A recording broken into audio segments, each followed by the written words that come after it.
Hey, what's up, everybody? This is Stock Retail coming back to you. Kind of a heavy news day, so got a lot of things to talk about.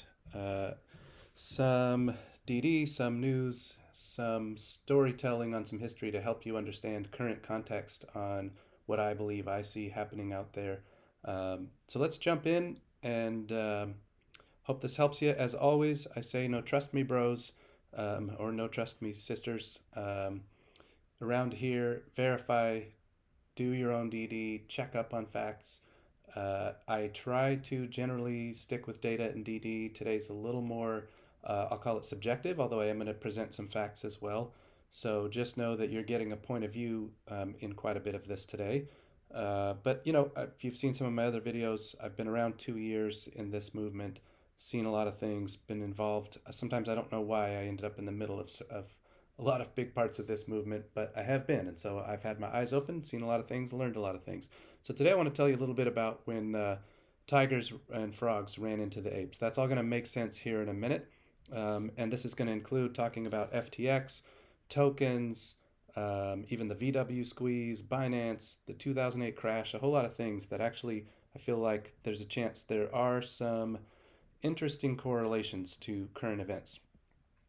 But before I do that, something of note today, I feel like I saw in the AMC price action. I'm not a TA guy. I'm more of a business fundamentals guy. So this is just a pretty sloppy, thrown together chart, nowhere near what some other folks are doing that you've seen. But just something interesting I noted. If I look at the daily candles, since AMC kind of made that jump about a week ago, kind of 7 trading days ago. Um, you notice we've kind of been in sort of a tight range and getting tighter and tighter, but never going really below the bottom of that daily candle back then. So to me, that feels, I don't quite want to say fully bullish, especially since I'm not a TA guy, but it does feel a little bit bullish. I'm glad I've been watching that candle and watching these new daily candles and watching us kind of stay inside of that. And on decreasing volume as well. So I've been kind of happy to see that we're not having heavy volume driving us down or anything. It feels like maybe consolidation. Let's see. Obviously, some of you, maybe if you're more gifted in the technical area, you can kind of spot check me on that. But certainly, it feels like something wants to give here sooner or later. And with that cost to borrow spiking, that feels pretty good to me. Look at my videos on either how much shorty's burning per day. I showed that yesterday, or even just the squeeze conditions now versus the run to 72 in 2021. Believe it or not, I look, that one is all data and facts, and I demonstrate in that that we're a lot more squeezy now than we even were then. So that's why I'm kind of watching some of this. I'm not predicting anything. I'm not saying MOAS Tuesday, nothing like that, but just saying I kind of like what I see. Then the other thing, just today to get something out of the way, you might have seen Adam's tweet about the covenant suspension. Basically, the three lenders who kind of bumped out another year on sort of suspending certain covenants of debt, so certain restrictions. I only did very quick DD on that, so I'm not going to go deep here. I did read the 8K, a lot of legalese in there. I did go look at it, kind of has a link to an amendment, went and read that. As near as I can tell, it just looks well. First of all, if you go out and Google, you can actually see that this is not even the first time. In 2021, this happened. In 2022, it happened again. It keeps getting bumped out a year. And so effectively, there's language in the 8K about kind of running a test to see if basically is AMC sort of healthy enough and liquid enough to not have to have these covenants kind of sort of, I don't know, kick into gear. And so I'll just say it looks to me like they've basically passed the test again and get to push this out again to 2024. So it doesn't seem like a huge deal to me. However, I do want to acknowledge, and there's a couple other apes, and one in particular who I kind of had some DMs with today, who thinks they might have found some interesting things in that. I'll just kind of let that work its way out. I don't like to take other people's DD unless they, ask me to share something. So could be some interesting things, but at first, as I see it, it's not anything too huge, other than a continued sign of AMC's health and the fact that banks are saying, okay, we see you as liquid enough. We're not overly concerned about you. We're not going to kick in these covenants. On that note, you can also kind of go Google what is a covenant suspension. You can find some language essentially talking here about your bonds being investment grade. So another sign that AMC is liquid and healthy enough. So I'm not going to go deeper than that on that one. But I do want to talk about, like I said, some interesting lines of comparison I see to history. So first off, if you didn't know, Bitcoin was created in August of '08. Interesting date, right? So you can go look that up. Um, you can see here the domain was registered in August. Actually, I shouldn't say Bitcoin was created. The domain was registered in August. And then you can see October. There's the link to the paper by Satoshi Nakamoto. And then you can kind of see some other dates here. Pretty interesting date in light of the VW squeeze was also August '08. So funny that those things kind of coincided to me. Um, and then you get the 2008 market crash just a few months later. Uh, you know, I want to be careful here not to go too tinfoil with all this, but just keep in mind, okay, crypto creation, VW squeeze, market crash, all sort of hovered around each other. Why do I bring that up? So I've got that first bullet here. Let's just think of a bulleted timeline of some events with crypto. I'm going to go really high level here, but I want to bring it back to some things we've experienced in AMC and part of my own personal journey too. Um, so if you don't know, there's a company called Ribbit Capital. Interesting, in August of 2020, there's a tweet you can go find from, I think, a writer for Forbes had kind of highlighted. First off, they were an early investor in Bitcoin. That shows up in the article. And look at this. Late 2020, invests in Robinhood and has a whole plan for an IPO. Okay, that's interesting. December 2020, Bittrex launches tokenized stock trading. By the way, I'm kind of calling this part one of sort of a token timeline walkthrough. There's someone else I know as well who's kind of been comparing some notes with me, might present a much more, let's say, professional walkthrough of kind of what's gone on the past few years that has some other details I'm not including here. So look forward to more maybe on that. So Bittrex starts. That's kind of interesting. January 21. AMC and GME run. Of course, you know that whole story. Interactive Brokers and Robinhood removed the buy button. So, yep, it wasn't just Robinhood, it was IB and actually, or IBKR. If you don't know, that day a lot of brokers went down as well. My broker just literally was down, and people tried to convince me it was, just high internet traffic. And it's like, the buy button being taken away and a bunch of brokers going down all at the same time. I don't think I'm buying that. That's just internet traffic. But what you may not know, that same day, tokenized stock of AMC is created. Not the same day, but January 27th. So you get Binance tokens that are created in partnership with CM Equity over in Europe. I'm going to point you to some DD out there in a bit where myself and others had called that out really early on and knew about that. So actually, Apes kind of knew about that early, but in many ways it was under the radar. I don't think most people knew about tokens until this last November when FTX went bankrupt. So in June of 21, also interesting timing, right? So you're starting to see, boy, there's a lot of these things that sure are coincidental timing. Binance actually kind of says, hey, we're getting out of this, and effectively maybe even left a lot of bag holders in Europe. I'm not sure if some of you ever want to contact me. There was DD some of us had done where we saw the white paper, which I still have, by the way. Some of you have said on the internet, like, oh, Binance or FTX, all these guys ended up kind of swimming around each other. Took down their white paper on these tokens with CM Equity. I actually have it. I had downloaded it way back in the day and just luckily knew about it before they ever removed that file. So I shared that out with Apes once. I could probably do that again, just kind of in a file share. But anyway, so Binance says, all right, we're getting out of this thing. And the white paper kind of had some risk on the buyer's side. That's why I'm saying I'm suspecting there may have been some bag holders. But CM Equity kind of stays involved. So let's pause on that. We're going to come back to all of that. If then August 21-ish, basically, some of you know the whole story with Mark Cohodes, a known short seller. Just go look, even on the Edgar side on SEC, you can see a whole lot of files on him and a lot of past controversy and problems and questionable activity. First of all, he shows up having already blocked me before I ever even had heard of him. The day he shows up, we find out about him. I go check out who's this guy and find out I'm already blocked. And then I start finding out there's some other apes too. So he came in, somebody provided him a list of names to block. I'm reasonably certain I know who that somebody was, but I'm not going to talk about that here. So if you don't know, also look up some DD. In particular, there's like a guy named Dragon Breath out there, another guy, Average Ape. I know they've done a lot of DD on kind of Tiger Cubs, Tiger Capital, just kind of a known cabal of activist short sellers all around the world. And so he shows up pushing what else? Securitized token offerings. Um, and so, because at that time I already knew about the tokens with Binance, and I had seen some DD that I'm going to show you just a flyby about how tokens were maybe a way to print synthetic shares. So you start to hear some problems, right? What you hear things that we've been dealing with for 2 years.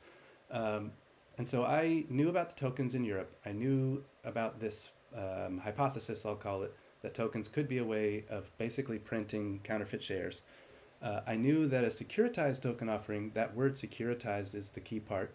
You've got to back that up with assets. So what they wanted to do is tie AMC assets to basically tokenized stock and then be able, in my mind, to manipulate us. And so he came in pushing that hard, calling everyone idiots, in some cases being fairly racist. Boy, there just was a lot of problems. But he was brought in by an influencer. And before that, even there were others who brought him in. And I know most of the story on that too. I've been kind of held on to that through the years as well. But effectively at that moment, he was working with an influencer that most of you kind of know what I'm talking about. And I want to come back to that concept as well later. But the point is he's pushing tokens. And so I say, no thanks. So actually right at Thanksgiving, I do a bunch of DD that I'm going to show you. I won't walk through the DD, but I'll show you where to go check it out. And a couple other apes helped me as well. And effectively, I land on a point of view that I believe they're trying to implement a failsafe to get out of the squeeze. That was my point of view then. And because of his behavior, because of the way this all went down, I stood out publicly. And I guess since it's public and you could all find it, I'll just say it. So I spoke out against Terra. I spoke out against Cohodes. I spoke out against Spence and Flip. They all came all at the same time. And just remember this whole concept of tigers and frogs too. All right. So, yep, I go public about that and I publish DD and I just kind of move on, right? Like my whole thing was I said my piece, let the chips fall where they may. I didn't make the rest of my time anything about drama. I just went back to DD and stuck to that. So now fast forward a whole year and FTX has their bankruptcy and the revelation of insane amounts of AMC tokens. It depends on which number you want to go with. So there's tokens that were on FTX. There's these sort of wrapped swap tokens that you can see in Uniswap. That's kind of where we get to the 8 quadrillion. Whatever number you want to run with, it was a lot. Anywhere from basically the entire float to this 8 quadrillion. And I've seen a couple other numbers. Depends on which exchange you look at and whether you're looking at swaps and sort of wrapped Ethereum and all this stuff. Some of it gets over my head, to be honest, guys. I know about it, but I'm not like a crypto expert. So I've done DD, I know about it. I can talk to it intelligently. I can tell you the history, and there's more that I'm not going to go into here, so I don't get too technical today. May try to do that with some other apes someday, some of us who've been talking, see if we can all pull together. And because we all, in some ways, we're all touching a different piece of this elephant, and so we all have a different point of view, and we need to put it together. And make it all make sense. But anyway, FTX goes bankrupt. And what's interesting then is there was also a token for basically all the Wall Street Bets meme stocks. There's another ape, like I said, who has some DD on this. Maybe we'll share some of that out. Some of it got tweeted. You could probably go find it. And what happened at that time is that token ran crazy high, crazy fast. We're talking like huge percent gains every day for a couple of days, right as FTX went bankrupt. So it was like noticeable. And AMC, I think if I recall, was it had a weighting for this token. I think AMC was the highest weighting. And of course, you can just think all the big names were in there. I don't want to name them because I don't remember the whole list. Certainly GameStop was in there. I believe Bed Bath & Beyond.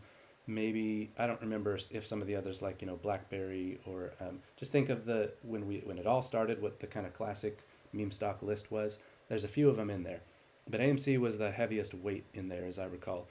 and it just ran crazy. So I'll be honest, some of us at that time thought, oh, is this a precursor? Are we about to run by the same percents? I never shared it at the time because I didn't want to, sort of hopium everybody and spread FUD basically.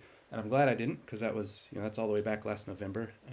But interesting because immediately, like within, I don't know, over the next week or two, that's when our cost to borrow jumped. I want to say in like the 50s. And again, maybe at some point soon, this other ape and I might share this timeline. Just out of respect for their work, they've done some great work. They have some more perspective to add to it that I don't have. I'm just holding back on that, but can show you that on the timeline sometime, hopefully. But pretty shortly after, so the cost to borrow spikes for AMC. Now, you could say coincidence, right? But there are some of us who say, hey, I'm not sure there are coincidences. FTX goes down, cost to borrow for AMC immediately spikes, and we can all see it hasn't stopped since. So, I told you there's a hypothesis that tokens are a way of basically printing never-ending synthetic shares. There are other apes who've done DD that came to the same conclusion as me. And as soon as FTX goes down, cost to borrow spikes. You decide whether you want to connect those dots or not. It's certainly very interesting.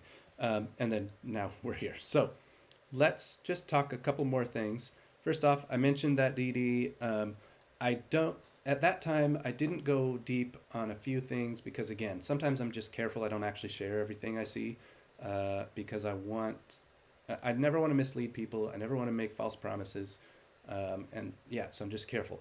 But anyway, you can see it was all the way back November 21. You can look this article up. You can see it's on a pretty silly sub because back then I wasn't much of a Reddit ape. I was more Twitter. So I didn't really have the karma to be posting in the big subs. But it was way too long to tweet this stuff. It's a really long document. You can go read that. But the point is, we knew. There were people who knew before me who started talking about the tokens at least as early as when Binance kind of created them. So that was June of 21. And at that time, I was kind of close to some apes and we talked. And so that's why I knew about it. And, I mentioned I came up with basically a point of view that I believed it was a failsafe. If you go read that, so here I'm going to just buzz by this. There you can read more details. But if I follow this flow, essentially I mentioned that it's an opportunity for synthetics, that Binance had already been doing this in Europe. And of course, now we know FTX had taken over and done a lot more, put it on steroids, basically. But also, the proposal from Cohodes at the time was to put us on an ATS, an alternative trading system. So just think when we talk dark pools and off exchange and lit exchange. So ATS is essentially, it's this alternative exchange outside of a lit exchange.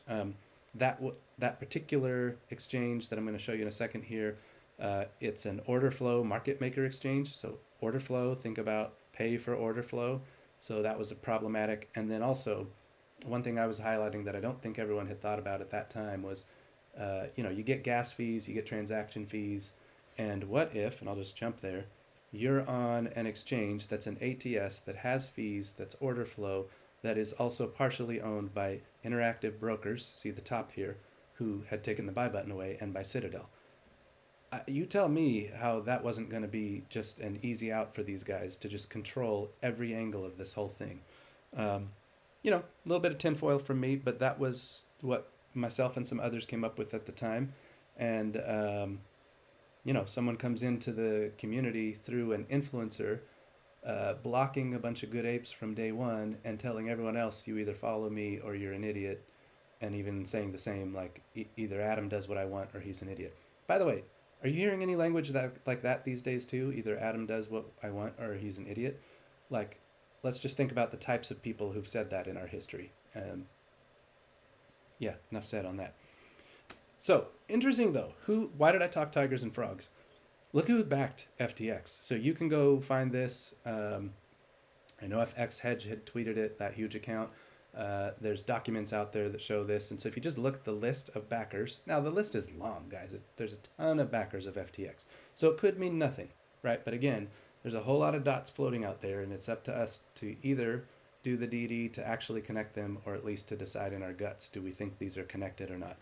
So we know tokens were created both on the day of the buy button and at the time of our run to 72. there's token basically issues there. Oh, by the way, that the tokens back to January 27th. At one point, I had found a transaction record of the Binance tokens in Europe as well, and that's how I knew they started January 27th. But other apes have found plenty more since then.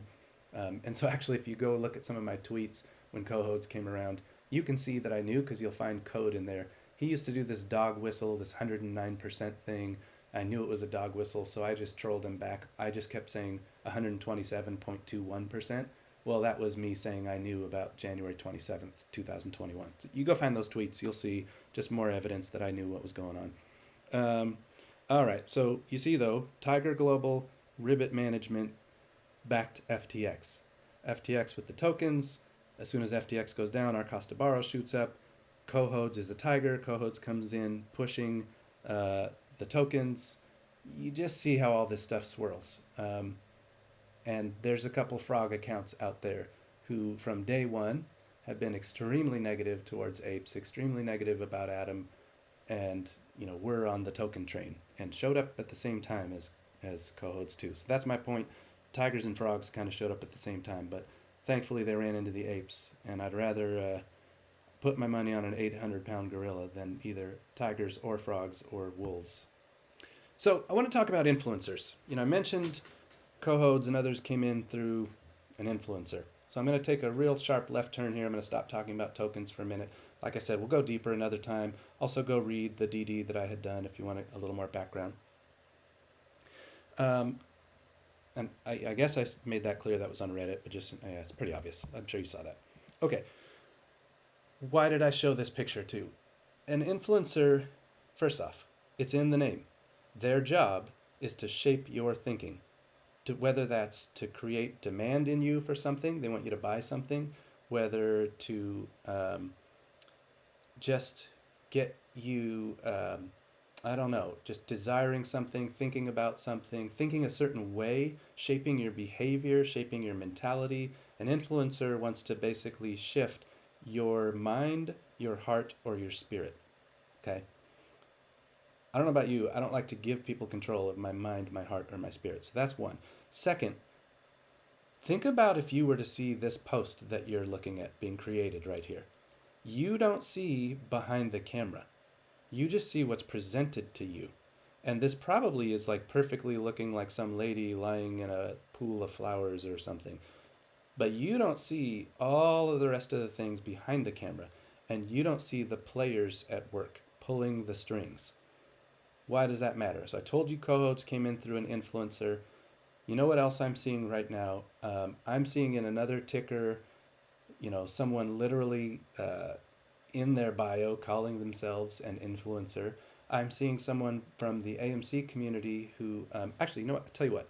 Let's just go through this. So here's basically a cautionary tale. And what I want you to see is the moral of this story is don't listen to me, don't listen to influencers, do DD, and have your conviction. You're not invested in a stock. You're not putting your retirement and your children's future into something because someone influenced you. That is not investing, okay? So I want to just tell you a story. So we talked about an influencer, and let's say this influencer brings, talked about wolves, tigers, and frogs to a community. We'll just say what if this had happened? And what if they bring in a bad player? And now, what if there's an ape who is really passionate and wants to fight against them? So this ape starts to fight against this influencer and this new bad player and gets really passionate and kind of won't stop, even when other apes say, hey, the job is done, time to turn down the volume, and actually starts to cross some lines and maybe gets in trouble, maybe even has some threats of a harassment suit and criminal accusations, and maybe gets their account deleted. Could have happened. I don't know. I'm making up hypotheticals. And what if that ape disappears, but returns? And now after they return, they're acting very different. And they're attacking AA, and they're actually in partnership with the people who brought in the tigers and wolves and frogs, and with some of the tigers and frogs themselves. That would be a little weird, wouldn't it? And then they get rejected by a ticker community because they're so antagonistic and negative and won't listen to anybody, and then joins forces with another ticker's so-called, self-called influencer. I think you understand why influencers are not the way. The whole point of influencers, if I was hedgy, I would be placing influencers at every turn in your path because I want to influence your mind, your heart, and your spirit, ultimately to get to your wallet. Okay, so look at influencers very, very carefully. There's a reason a lot of us got really tired of YouTubers, and that's hilarious because here I am talking to you via YouTube. So I'm telling you, and you hear it in almost every video, don't trust me, don't trust influencers, trust data, trust conviction, trust your research. Okay, this matters because I'm seeing things get to sort of a fevered pitch personally. So always remember, there's somebody behind the camera when you're looking at an influencer. And you don't know what their agenda is and what they're trying to get you to do. Be very careful who you listen to and who you follow. And in the end, you guys know my point of view. Keep it simple. Forget all that stuff. Forget my whole story about tokens and all this craziness and attempts at fail safes and people trying to influence us and infiltrate us. In the end, for me, I believe this company is not going bankrupt. I've done my own research. They have enough cash to survive and the industry is improving well enough. And I've shown you in other videos how their business model is actually more profitable now than pre-COVID. They're not going bankrupt. I believe that.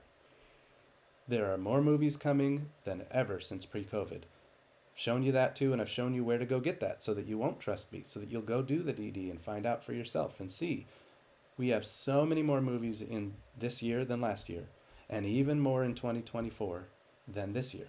We're about to hit a run of results we have not seen post-COVID. More than that, I believe in the apes. Never, never, never think that you're alone.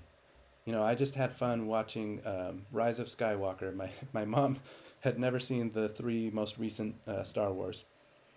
And, you know, I don't know where you sit on Star Wars. You don't even have to be a nerd to like these ones, because I'll tell you what, go back and watch the 3rd one, the Rise of Skywalker. So technically it's episode 9, right? The whole thing is there's this evil empire that wants you to believe that you're on your own, that you can never win, that you're too small, give it up. And, you know, that whole movie is all about there are more of us than there are of them. We just need to remember that and never forget we're shoulder to shoulder. We're side by side. You are not alone. And I know for a fact there's a lot of quiet apes out there who I don't even see. But I feel you shoulder to shoulder with me. You're not giving up, and I'm not giving up on you. And I believe it costs shorts to hold their position. Go look at the video I did on, you know, how much are the shorts burning daily, and cost to borrow has actually gone up since I made that video. They're burning between $2 and $8 million a day just to hold their borrowed shares. Okay, I can wait. This company's not going bankrupt. There's even more movies coming than ever. I believe in the apes, and I know it costs shorts to hold their position. It doesn't cost me. I can hold. Let's go.